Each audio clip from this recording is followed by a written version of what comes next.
बिस्मिल्लाहिर्रहमानिर्रहीम। अस्सलामु अलैकुम वरहमतुल्लाहि वबरकातुहू। उम्मीद है कि MSF TV के तमाम नाजरीन खैर वफियत से होंगे। नाजरीन दोस्तों, अपने असल मौजू की जानिब बढ़ने से कबल मेरी आपसे एक छोटी सी अर्ज़ है कि आप इस तज्ज़िये को आखिर तक लाजमी देखिए और सुनिएगा।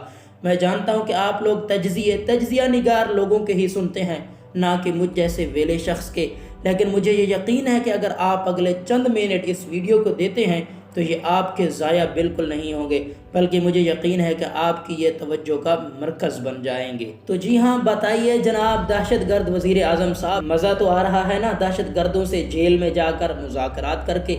अब आप कहेंगे कि आपने इमरान खान वज़ीर आज़म को दहशत गर्द क्यों कहा? तो जनाब, मैंने कब उनको दहशत गर्द कहा? वो तो खुद को खुद ही दहशत गर्द कहते हैं। अभी भी आपको समझ नहीं आ रही होगी, चले मैं आपको तफसील से समझाता हूँ। तो बताइए जनाब के तहरीक लब्बैक पर पाबंदी क्यों लगाई गई? क्योंकि वो नामूस रिसालत का दिफा करने निकले हैं, और फिर वो दहशत गर्द भी इसी वजह से ठहरे। वज़ीर आज़म साहब का भी यही मिशन है, दिफाए नामूस रिसालत बकौल उनके। तो जनाब वज़ीर आज़म साहब जो नामूस रिसालत का दिफा करे वो तो है दहशत गर्द। तो जनाब आप भी तो नामूस रिसालत का दिफा करते हैं, और वो भी इंटरनेशनल लेवल पर, यानी बड़े पैमाने पर। तो आप जनाब TLP से भी बड़े दहशत गर्द हुए, तो हुए ना जनाब आप भी दहशत गर्द। ये फिर कैसा इंसाफ है जनाब पाकिस्तान तहरीक इंसाफ का कि एक दहशत गर्द हो जेल में और दूसरा दहशत गर्द हो वज़ीर आज़म? तो जनाब सामीन सुबहान अल्लाह ज़रूर कह दीजिए।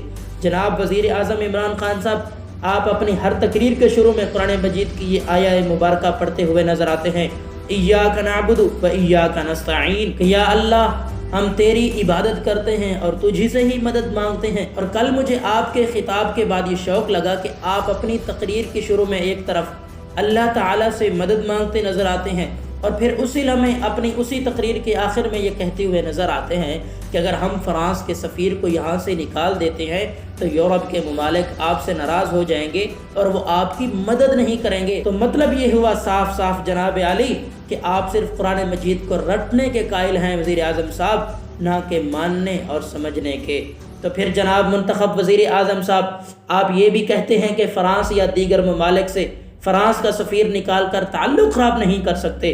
तो जब तुम दुनिया के काफरों के लिए इतना बड़ा स्टैंड ले सकते हो, तो फिर क्या मुसलमान अपने आका व मौला सल्लल्लाहु ताला अलैहि वसल्लम के लिए इतना बड़ा स्टैंड क्यों नहीं ले सकते कि फ्रांस के सफ़ीर को यहाँ से दफ़ा करके ही दम लें? अल्लाह ताला हम सबको इस कार खैर में हिस्सा लेने की तौफीक खैर अता फरमाए। जी हाँ दोस्तों, अब आप बताइए कि आपका टाइम ज़ाया हुआ या आपकी तवज्जो का मरकज़ बना?